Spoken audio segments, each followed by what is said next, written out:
Capillarity discuss करेंगे। क्या होता है कैपिलारिटी? तो कैपिलारिटी एक फिनोमिनन है, ये तुम ऑब्जर्व कर सकते हो जब एक पतली सी स्ट्रॉ, राइट, कोल्ड ड्रिंक्स पीने वाली स्ट्रॉ को जब लिक्विड के अंदर डिप करते हो तो क्लियर कांच के ग्लास में पानी लेकर स्ट्रॉ को डिप करो, तुम्हें ये नोट होगा कि जो लिक्विड है वो ट्यूब के अंदर थोड़ा ऊपर उठा हुआ है, राइट। इस एक्शन को, इस फिनोमिनन को हम कहते हैं capillarity.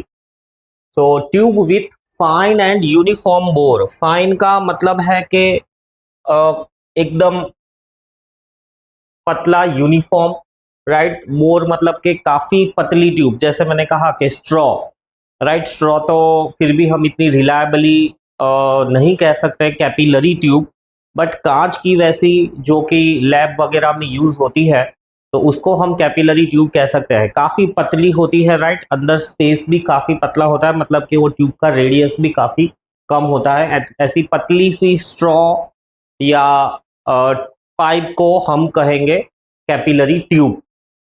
So tube with fine and uniform bore through out, मतलब आर पार। मोटी वाली पाइप नहीं लेनी है, पानी की पाइप ऐसी नहीं लेनी है। Throughout its length is called capillary tube. When one end of the glass capillary tube open at both the ends, ये भी कंपलसरी है, दोनों एंड ओपन होने चाहिए तो ही ये कैपिलरी एक्शन नोट होगा। Is dipped in a liquid like water. Water की जगह पे मर्क्यूरी भी ट्राई कर सकते हो। एल्कोहल के केस में राइज नहीं होगा क्योंकि एल्कोहल का सरफेस टेंशन काफी कम होता है, राइट। एल्कोहल की तरह ही अगर तुम ये टर्पेंटाइन ले लो, यानी कि पेंट्स को पतला करने वाला लिक्विड जो आता है, या नेल पॉलिश रिमूवर कह दो, उसमें भी ऑब्जर्व नहीं होगा क्योंकि उन सब केस में सरफेस टेंशन कम है। तो जो भी लिक्विड सरफेस टेंशन अच्छा खासा जनरेट करता है उन केसेस में ये फिनोमिनन देखने को मिलेगा। Like water which wets the tube, right, the liquid level in the tube rises to the certain height above the liquid level in the container। तो जो वेट करता है उसमें राइज होगा, और जो वेट नहीं करता है, यानी कि जिस केस के अंदर कॉन्वेक्स मेनिस्कस बनता है, उसमें डिप होगा। तो बट दोनों में ये चीज है कि दोनों के सरफेस टेंशन कुछ लेवल तक होने चाहिए। जैसा कि मैंने कहा, alcohol, turpentine, nail polish remover कह दो, पेट्रोल कह दो, इन सब के सरफेस टेंशन काफी कम होते हैं, तो उनमें ये फिनोमिनन तुम्हें नोट करना इतना इजी नहीं रहेगा। बट पानी लो, मर्क्यूरी लो, जैसा मैंने कहा, घर पे ही एक ग्लास ले लो, पतली सी स्ट्रॉ ले लो, और ट्रांसपेरेंट स्ट्रॉ मिल जाती है तो बहुत बढ़िया है, उसमें ये फिनोमिनन तुम बहुत इजीली नोट कर पाओगे। However, the liquid level in the tube falls below its level in the container in the case of the liquid like mercury, which do not wet the glass tube. The phenomenon of rise or fall of liquid in a tube, in a fine capillary tube, it's called as capillarity. So capillary tube, बहुत पतली सी tube having a small radius, open at both the ends, right, and rise of liquid or fall of liquid in such tube, we call it as a capillarity. Examples of capillarity: the fine pores of blotting paper acts like capillary tube, ink rises in them leaving the paper dry। अब ये तुम blotting paper कह दो या तो tissue paper कह दो, हम हाथ पोंछने के लिए वगैरह यूज करते हैं, तो उनके अंदर भी बहुत पतले पतले पोर्स होते हैं जिनके अंदर लिक्विड रेज हो जाता है, उस लिक्विड के साथ साथ डर्ट भी रेज हो जाता है। तो हाथ पोंछने के लिए, साफ करने के लिए इंक भी रेज हो जाएगी। अगर तुम्हारे पास में टिश्यू पेपर है, इंक की बॉटल है, तो टिश्यू पेपर को डिप करके रखो, थोड़ा सा कांटेक्ट में रहे, थोड़ा सा, एकदम थोड़ा सा कांटेक्ट में रहे, कुछ देर बाद, 5-10 मिनट बाद तुमको ये दिखेगा कि जो इंक है, राइट, वो टिश्यू पेपर के अंदर काफी लेवल तक ऊपर एब्जॉर्ब हो चुकी है, तो वो कैपिलरी एक्शन की वजह से ऊपर जाती है। दिए में भी जो बाती होती है, राइट, सो जो तेल है बाती से एंड तक पहुंचता है, वो भी कैपिलरी एक्शन की वजह से ही पहुंचता है। Towel socks water on the account of capillary action. नहाने के बाद बॉडी हम टॉवेल से पानी निकालते हैं, राइट, साफ करते हैं बॉडी को। तो बॉडी को भी टॉवेल से जब हम रब करते हैं तो कैपिलरी एक्शन की वजह से ही पानी सारा टॉवेल के अंदर एब्जॉर्ब हो जाता है। Oil rises in the long narrow spaces between the threads of wick. ये मैंने कहा कि बाती के अंदर जो ऑयल का राइजिंग होता है वो भी कैपिलरी एक्शन की वजह से होता है, क्योंकि जो कॉटन है, जो रुई है, वो अंदर जो स्पेस है वो कैपिलरी की तरह काम करती है। Swelling of the would in rainy season, right, humidity काफ़ी होती है, वुड के अंदर भी छोटे छोटे पोर्स होते हैं जिसके अंदर पानी भरते जाता है, अल्टीमेटली वुड फूलने लगता है, कैपिलरी एक्शन की वजह से लकड़ा फूलता है। प्लॉइंग ऑफ फील्ड्स भी इसीलिए करते हैं, देखा होगा खेतों में ट्रैक्टर चला के, राइट, मिट्टी को उथल पाथल कर देते हैं। तो रीज़न यही है कि छोटे छोटे पोर्स बनते हैं और उन पोर्स की वजह से पानी मिट्टी के अंदर तक सोखा हुआ रहता है, रूट्स तक पानी जा पाए, जो भी बीज रखे हैं, राइट। अगर मिट्टी को प्लो किए बिना बीज डाल दोगे तो क्या होगा, जो भी तुम्हें पानी छिड़का है वो ऊपर ही रहेगा, अल्टीमेटली हीट की वजह से वो पानी वेपराइज हो जाएगा। बट प्लो करके पानी डाला है तो पानी थोड़ा अंदर के लेयर तक एब्जॉर्ब रहेगा, इवेंचुअली वो पानी बीज तक पहुंचता रहेगा and ultimately crops will grow. So plowing of field is essential for preserving moisture in the soil. By plowing, the fine capillaries in the soil are broken. Water from within the soil shall not rise and evaporate off. तो पानी अंदर ही रहेगा, वो बाहर तक नहीं आएगा, मतलब वो धीरे धीरे बाहर आएगा, जो भी बीज रखे हुए उन तक पहुंचेगा, एकदम से इवापरेट नहीं होगा। Sand is dryer soil than clay. This is because sand बहुत फाइन होती है, राइट। फील्ड को हम प्लॉ करते हैं ताकि वो भी ऐसी सैंड जैसी बन जाए, पर वो बन नहीं पाता है पानी की वजह से। अब सैंड तो एकदम ही ड्राई, एक एक पार्टिकल अलग अलग दिखता है, तो उस केस में तो काफ़ी सारी कैपिलरीज है, यानी पानी सारा इवेंचुअली बाहर निकल के इवापरेट ही हो जाता है कंप्लीटली। तो वो भी कैपिलरी एक्शन की वजह से ही होता है। और जो मिट्टी होती है हमारे आसपास में, ये सैंड यानी रेतीली जगह, बट जो मिट्टी होती है उसके अंदर कैपिलरीज थोड़ी कम होती है, पानी बहुत स्पीड में बाहर नहीं आता या इवापरेट नहीं होता, अल्टीमेटली पानी जमीन में ही दबा पड़ा रहता है। तो ये सारे एग्जाम्पल्स है। तो डे टू डे लाइफ के अंदर भी फिजिक्स काफ़ी हद तक एप्लीकेबल है, कैपिलारिटी की वजह से ही, राइट। हम शरीर पोंछते हैं नहाने के बाद, टॉवेल का एक्शन, दिए में भी जो दिए जलते हैं तो काफ़ी बार ये सोच आती है कि ऐसे तो कैसे ये ऑयल बाती में से ऊपर तक आ रहा है, तो कैपिलरी एक्शन ही है। So next let us try to derive the formula, right, कि किस हाइट तक वो पानी रेज हो सकता है कैपिलरी एक्शन तक, कैपिलरी एक्शन किस हाइट तक आ सकती है। अब ऐसा तो तुम ट्राई भी करोगे तो भी वो पॉसिबल तो नहीं होगा कि दिया इधर रखा हुआ है और बाती इतनी ऊपर तक है। अब इतनी ऊपर तक बाती रखोगे तो फॉर श्योर ऑयल इतना ऊपर तक तो राइज नहीं होगा, उसकी कुछ लिमिट होती है, वो फिजिक्स से डिसाइड होती है। So rise of liquid in a capillary tube किस हाइट तक राइज होगा, इस फॉर्मूला के डेरिवेशन को हम कहते हैं एसेंट फॉर्मूला। सो इनिशियली अगर हम स्टार्ट करें तो कैपिलरी ट्यूब जैसे ही हम लिक्विड के अंदर रखेंगे तो ये 4 पॉइंट्स को कंसीडर करो, 2 पॉइंट्स जो कैपिलरी ट्यूब के अंदर है और 2 पॉइंट्स जो कैपिलरी ट्यूब के बाहर है। तो पहले तो ये पॉइंट्स के at C and at D pressure are same. क्यों सेम है? as they are flat surface। तो अगर सरफेस फ्लैट है तो प्रेशर डिफरेंस बिल्कुल भी नहीं है, ऑब्वियसली नहीं है। ऊपर जितना एटमॉस्फेरिक प्रेशर है, लेयर के जस्ट नीचे वाले मॉलिक्यूल्स या लेयर के आसपास वाले मॉलिक्यूल्स उतना ही प्रेशर एक्सपीरियंस कर रहे हैं। बट ट्यूब के अंदर कुछ अलग हो रहा है। ट्यूब के अंदर एक मेनिस्कस बनता है सरफेस टेंशन की वजह से। जब फ्लैट सरफेस हो यानी कि काफ़ी सारा लिक्विड है, तब सरफेस टेंशन डोमिनेट नहीं करता है, तब ग्रेविटी डोमिनेट कर जाती है, एटमॉस्फेरिक प्रेशर डोमिनेट कर जाता है। तो ऐसा मत सोचना कि पूरा समुद्र बूंद क्यों नहीं बन जाता, क्योंकि सरफेस टेंशन एक बहुत ही वीक फोर्स है।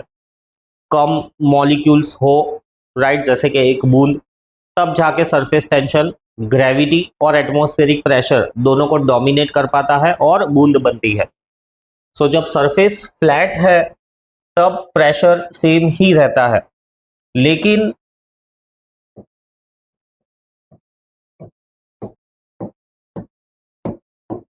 But pressure at A is not same as pressure at B due to surface tension। तो अगर प्रेशर, ये वाला टेंशन नहीं, टेंशन फिजिक्स वाला टेंशन, मानसिक टेंशन नहीं, तो अब प्रेशर सेम नहीं है तो प्रेशर है कितना? तो एट ए प्रेशर कितना है? P। बी पे प्रेशर कितना है? Eight B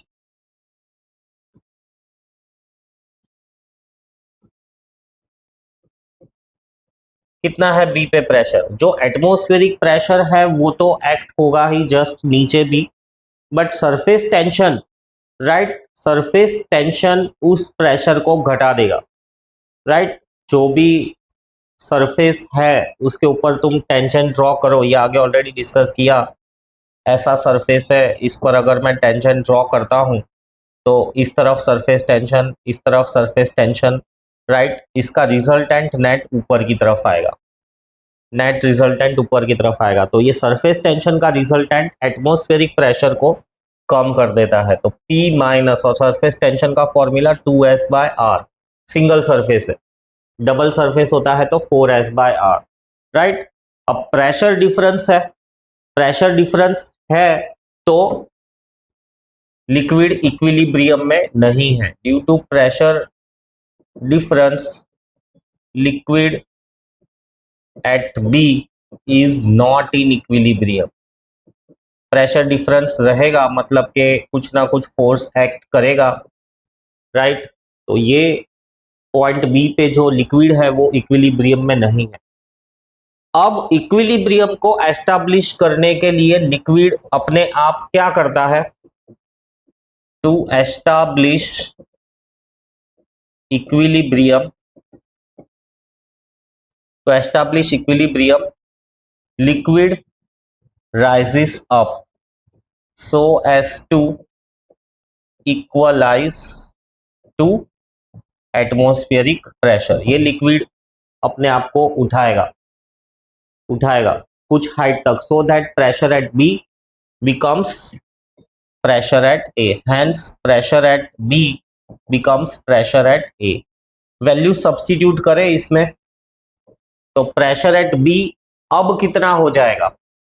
pressure at B था P माइनस 2S/R, इतना तो था। अब ये उठ गया, तो उठ जाने की वजह से इस सेम पॉइंट पे इस हाइट की वजह से भी प्रेशर आने लगा, है ना, लिक्विड की इस हाइट की वजह से, तो वो आया H ρg। और ये टोटल मिलके कितना प्रेशर बना रहा है? जितना ए पे है, और ए पे तो एटमॉस्फेरिक प्रेशर ही एक्ट हो रहा है। इस चीज को सिंप्लीफाई करें तो 2S/R is equals to H ρg, ultimately H मिलेगा 2S/R ρg। इस हाइट तक लिक्विड अपने आप को उठाएगा। R क्या है? R is the radius of the meniscus, R is the radius of the meniscus. अब इसको समझो, अगर ट्यूब काफी चौड़ी है तो पानी फ्लैट हो जाएगा, जैसा कि मैंने कहा प्रेशर और ग्रेविटी के एक्शन की वजह से पानी फ्लैट हो गया, और फ्लैट हो गया मतलब R infinite, R infinite something upon infinite is zero, so liquid का राइजिंग अप होगा ही नहीं, right. So this is the ascent formula 2S/R ρg। R is the radius of the capillary, याद रखना, R is the radius of the capillary tube. Sorry, r is the radius of the meniscus.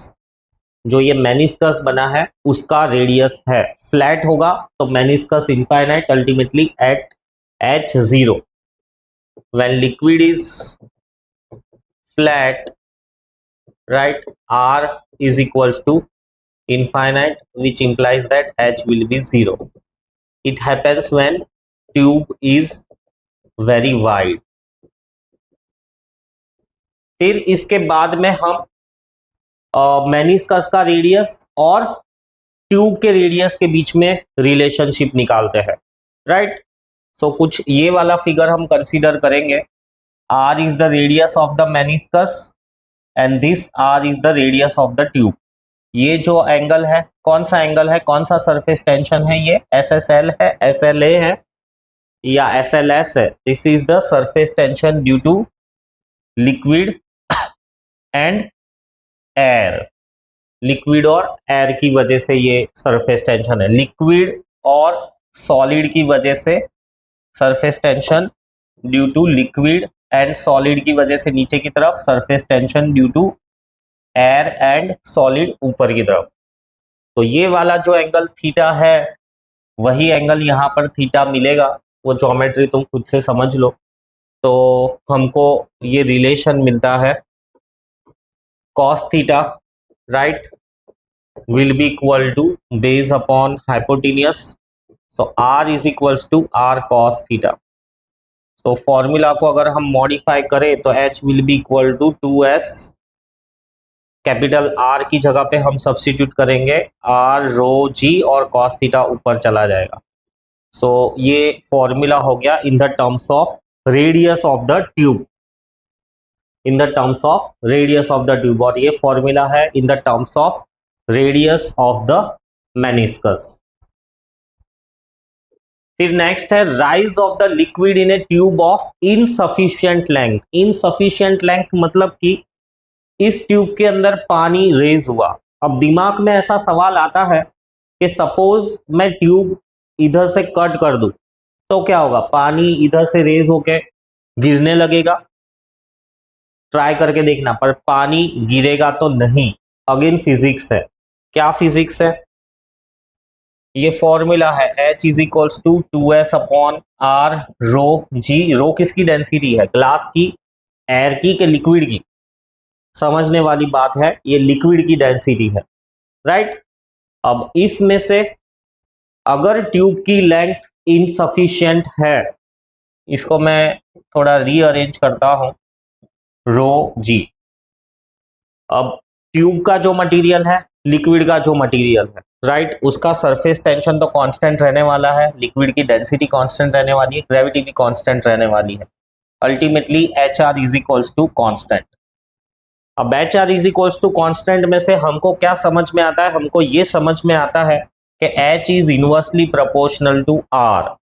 मतलब कि अगर height कम है, height अगर tube की height कम है तो रेडियस ऑफ मेनिस्कस अपने आप को बढ़ा लेगा.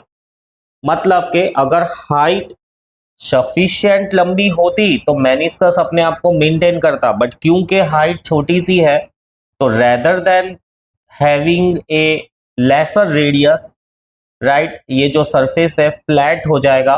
फ्लैट हो गया मतलब रेडियस काफी सारा हो गया. अर्थ का सरफेस हमको फ्लैट नजर आता है क्योंकि रेडियस काफी बड़ा है.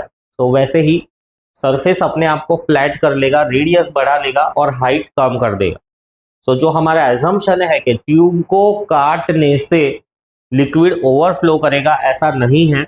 Rearranging the formula, conclusion is कि एच आर का प्रोडक्ट हमेशा कांस्टेंट रहता है. अगर हाइट कम है ट्यूब की तो रेडियस अपने आप को बढ़ा लेगा, राइट, और किसी भी कंडीशन में या हालत में लिक्विड ओवरफ्लो नहीं करेगा. ये था rise of liquid in A tube of insufficient length. और ये सब होता है सरफेस टेंशन की ही वजह से, राइट. सरफेस टेंशन तभी एग्जिस्टेंस में आता है जब लिक्विड की क्वांटिटी कम हो, बूंद जितनी. कैपिलरी ट्यूब में भी लिक्विड की क्वांटिटी कम है, इसीलिए सरफेस टेंशन डोमिनेट करके शेप बनाता है, राइज अप होता है.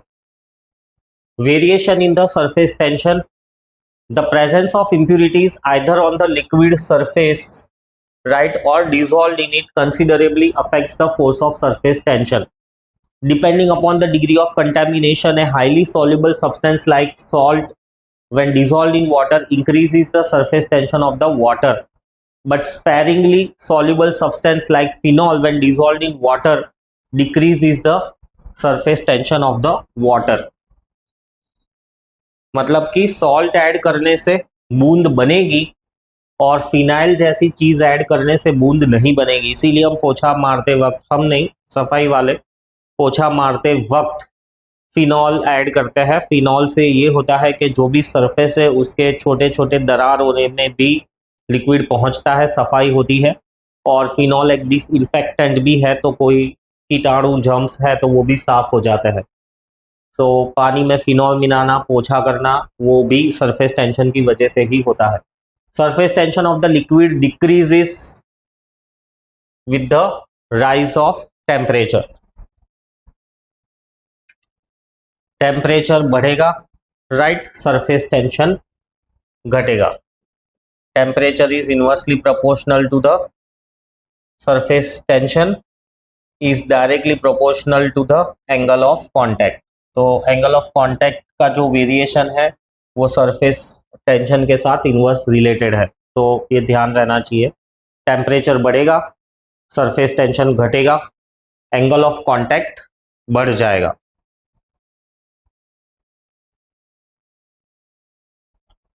एंगल ऑफ कांटेक्ट भी इनवर्सली प्रोपोर्शनल ही है।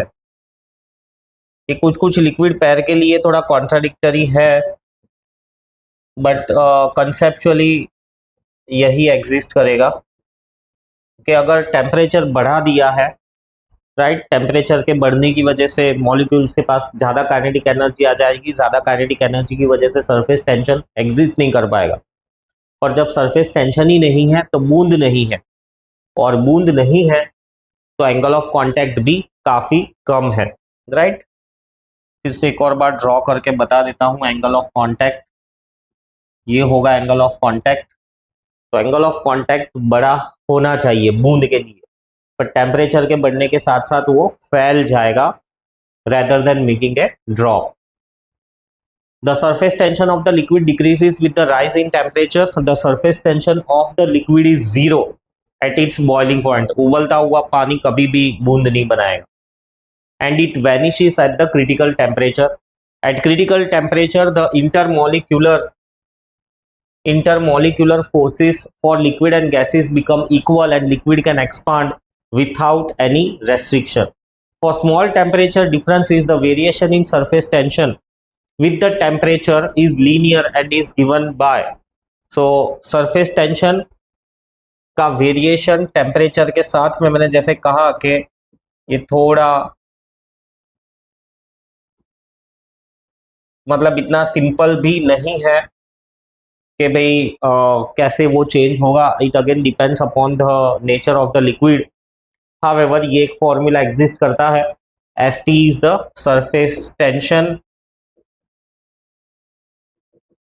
एट टेम्परेचर टी, और ये है surface tension at temperature 0 degree centigrade. Alpha is temperature coefficient of surface tension.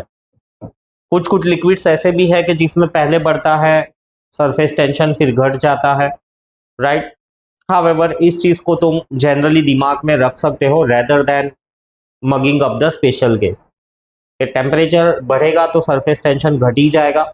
Surface tension घट गया है तो एंगल ऑफ कांटेक्ट जो है वो भी कम हो जाएगा, यानी कि लिक्विड जो है rather than making a drop ऐसा फ्लैट हो गया है। ऐसा फ्लैट हो गया है मतलब कि जो एंगल ऑफ कांटेक्ट है वो काफ़ी घट गया, एंगल ऑफ कांटेक्ट काफ़ी कम हो जाएगा, एकदम फ्लैट हो जाएगा। Surface tension of some liquids at given temperature with the heats of vaporization, right, ये अलग अलग substances है,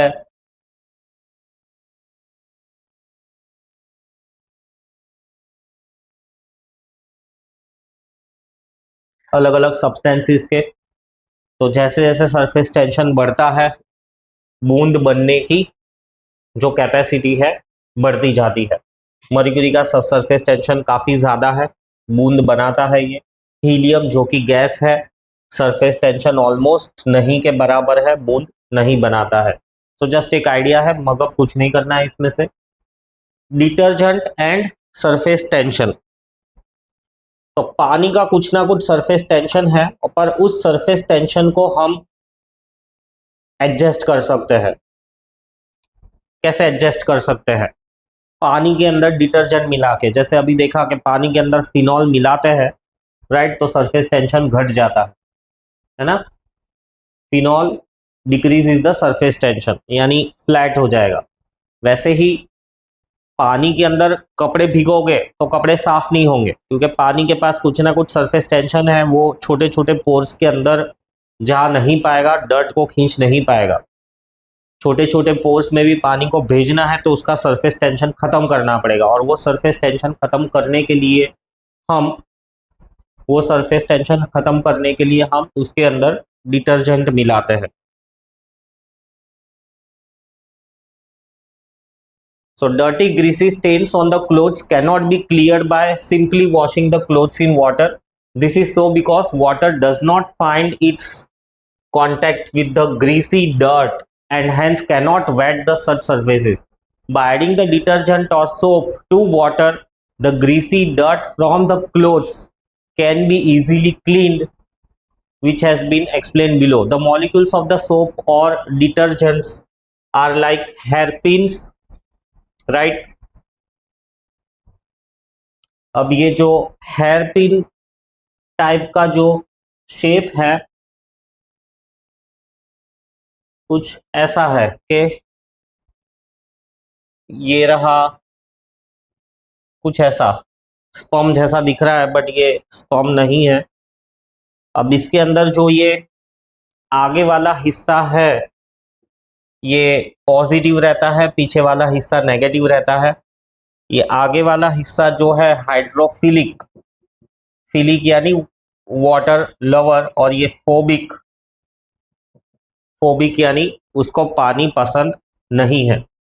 तो क्या होता है कि ये जो हाइड्रोफिलिक ग्रुप है पानी में अच्छे से घुल जाता है, सरफेस टेंशन कम कर देता है। अल्टीमेटली जो पोर्स होते हैं कपड़ों के, उसके अंदर ये हिस्सा घुस जाता है। ये पीछे वाला हिस्सा तो फोबिक है। अब वो फोबिक वाला हिस्सा क्या करता है, बाहर निकलने की कोशिश करता है कैपिलरी में से, और उस कोशिश में ये अगर कामयाब हो जाता है तो फिलिक वाला हिस्सा जो कि अंदर पोर्स के अंदर घुसा हुआ था, वो डर्ट को भी साथ में लेके बाहर आता है। अब ये ऑटोमेटिक तो नहीं होता है, कपड़ों को हमें थोड़ा मलना पड़ता है। तो जो हम रबिंग करते हैं या वॉशिंग मशीन में होता है वो यही होता है कि विगरसली फिलिक वाला हिस्सा पोर्स में जाता है, फोबिक वाला हिस्सा बाहर आता है, और इस विगरस एक्शन की वजह से जो डर्ट है, ग्रीस पार्टिकल्स है, डर्ट कह दो, वो बाहर आ जाती है। When the clothes with greasy stains are dipped in the detergent or soap mixed with water, then the pointed ends of the hairpins shaped molecules get attached to the molecules of the greasy stains, ये वाला हिस्सा।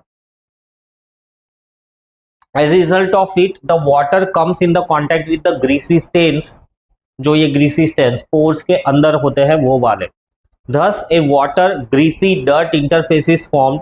Due to it, the greasy dirt is held suspended. Suspended यानी फिर जैसे ही समझो इस पे Greece चिपक गया तो ये बाहर आएगा और सरफेस पे फिर तैरता रहेगा, या तो नीचे भी बैठ जाता है, मिट्टी जैसा कुछ होता है dirt. Thus a water greasy dirt interface is formed. Due to it, the greasy dirt is held suspended. It happens so because detergent molecule reduces the surface tension between the water and greasy stains.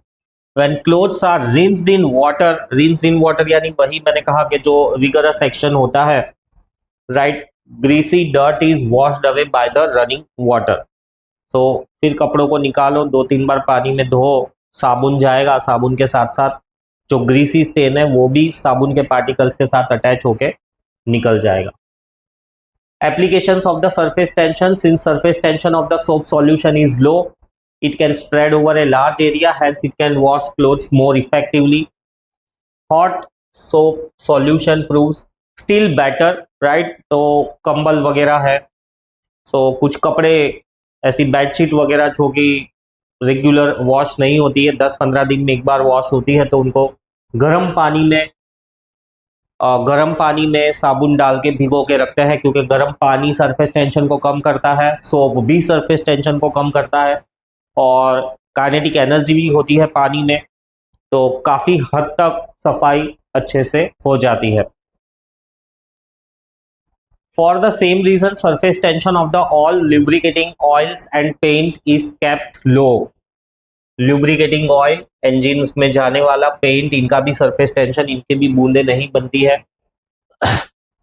Right? ठीक है तो बूंद बनेगी, ऐसा जरूरी भी नहीं है। Oil spreads over the surface of the water as the surface tension of the oil is काफी कम, तो वो स्प्रेड हो जाता है।